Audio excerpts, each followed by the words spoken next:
Eh, e aí, sobre a questão de recursos adicionais, primeiro, a resposta sim, o Banco Central precisa de mais recursos. Sim. Orçamentários, humanos, tecnologia, precisa, com certeza. E, como vocês sabem, o Brasil é um país que tende a ter algum tipo de instabilidade ou crises acontecendo por diversas frentes. E a gente tem aqui um corpo técnico que em cada uma delas sempre respondeu de maneira absoluta. Toda vez que o país precisa, os servidores do Banco Central estão lá e vão exercer o seu papel de última linha de defesa ali, realmente sempre de uma maneira que me dá muito orgulho de poder estar aqui nessa casa. É, eu acho que foram tomadas medidas na direção que você comentou, que sim, elas não resolvem o problema, elas ainda não são suficientes, seja o fato de a gente ter tido algum reajuste de remuneração depois de tanto tempo, 6 anos, se eu não me engano, mas não endereça o problema da maneira, e eu vou falar desse no final. A questão de voltar a ter concurso também, depois de quase 10 anos sem ter concurso no Banco Central, 10 anos sem concurso.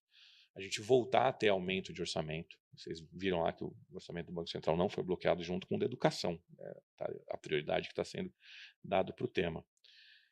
Mas eu acho que ficaria meio ingênuo aqui a gente tapar um sol com a peneira, porque por trás das reivindicações dos servidores existe uma dimensão de pauta remuneratória. E às vezes a gente usa palavras que não ficam claras para todo mundo, mas quando a gente escuta, e vocês devem ter recebido, questões que falam de assimetria, o que você está falando basicamente é, às vezes você tem remuneração, por exemplo, de um procurador que recebe honorários e de quem não recebe, isso passa um pouco por isso. Não é um tema delicado de você abordar, por N razões, e talvez isso passe um pouco pela discussão da autonomia, porque também ao servidor sobra pouca coisa que não levar a sua reivindicação, não vou dizer à diretoria, ao presidente. Mas também esse é um processo que eu acredito que a maior parte do processo decisório não está na alçada do presidente. E aí você fica com essa matriz, vamos dizer assim, de riscos e responsabilidades que não atribui muitas vezes as responsabilidades a quem está ali no processo, ali sentindo a questão. Então, acho que mesmo que a gente consiga ter mais recursos para poder investir em tecnologia, contratar novos servidores, há uma dimensão, que é a dimensão remuneratória, que ele não é contemplado com isso que está presente na reivindicação dos servidores. Mas, presidente, consegue manter a agenda de inovação e esse aperto em normas, regulação e tudo mais? É possível manter os dois ou vai atrasar?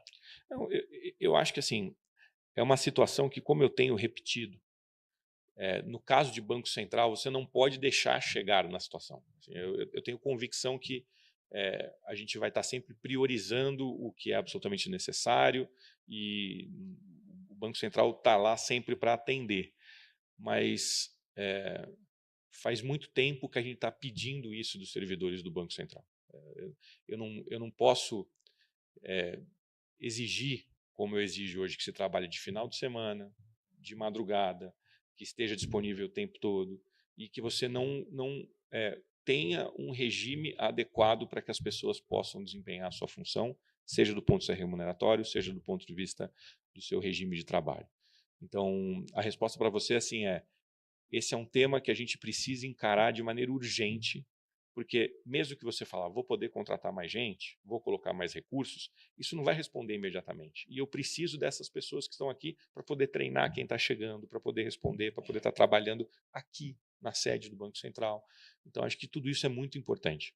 É por isso que a gente precisa conseguir destravar esse tema da PEC e da evolução e da atualização do arcabouço institucional do Banco Central o mais rápido possível.